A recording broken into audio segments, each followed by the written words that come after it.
स्वागत है दोस्तों आपका हमारे इस नए ब्लॉग में, जिसमें हम जानकारी दे रहे हैं एक महान महापुरुष आदरणीय श्री रामकृष्ण परमहंस की।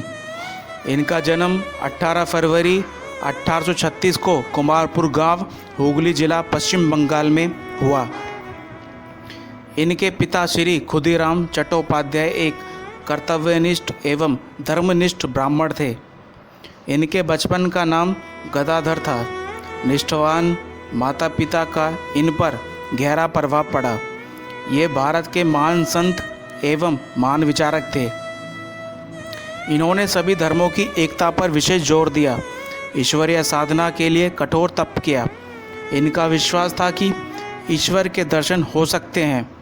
रामकृष्ण परमहंस मानवता के पुजारी थे। रामकृष्ण परमहंस जी का विश्वास था संसार के सभी धर्म सच्चे हैं और उनमें कोई विभिन्नता नहीं है। ये ईश्वर तक पहुंचने के विभिन्न मार्ग हैं। बचपन में गांव के भोले भाले लोगों के बीच में वे शाश्वत आनंद का केंद्र थे और इसका महान कारण था गदाधर का सुंदर स्वरूप, ईश्वर द्वारा दिया गया संगीतात्मक प्रतिभा, चरित्र की पवित्रता, गहराई, धार्मिक भावनाएं, सांसारिक बातों के प्रति उदासीनता, आकस्मिक रहस्यमय समाधि और सबसे ऊपर अपने माता पिता के प्रति आगाध भक्ति सेवा भाव। 7 वर्ष की अल्प आयु में इनके पिता श्री खुदीराम चट्टोपाध्याय का निधन हो गया था। इनका विवाह भी अल्प अवस्था में हो गया था। इनकी पत्नी का नाम शारदा मणि था। दक्षिणेश्वर में माता काली की तपस्या 12 वर्ष तक करके ये महान संत वीतराग परमहंस हो गए। इनके महान पत्नी माँ शारदा मणि का इनके दर्शनों के बारे में कहना था कि एक बार ठाकुर जी के दर्शन हो जाएं, क्या मेरे लिए ये कम सौभाग्य है। रामकृष्ण परमहंस भी अपनी पत्नी माँ शारदा मणि के संदर्भ में कहा करते थे कि ये जो मंदिर में पीठ पर विराजमान है, ये वही तो है। रामकृष्ण परमहंस का जीवन विभिन्न साधनाओं और सिद्धियों से परिपूर्ण था, किंतु उनका विश्वास था कि चमत्कार महापुरुष की महत्ता नहीं बढ़ाते।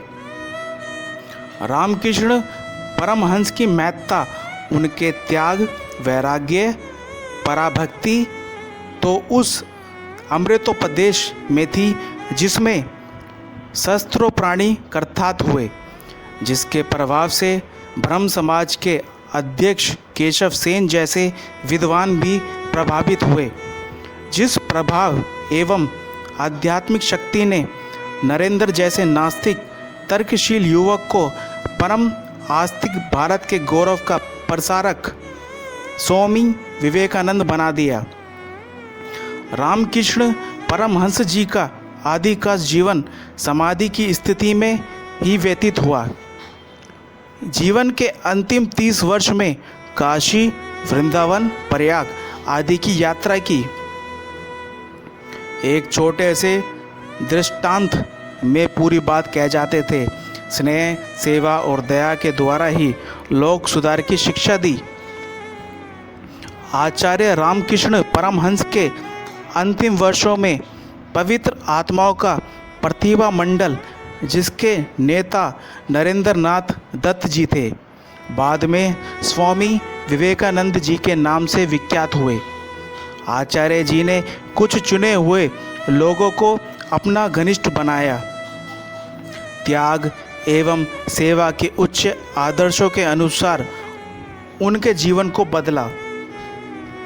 आचार्य जी अधिक दिनों तक इस पृथ्वी पर नहीं रहे। 1885 में गले की बीमारी के कारण 15 अगस्त 1886 को बैकुंठ लोक पधार गए। धन्य है सनातन, धन्य है सनातन की विचारधारा। प्राणियों में सद्भावना हो, विश्व का कल्याण हो।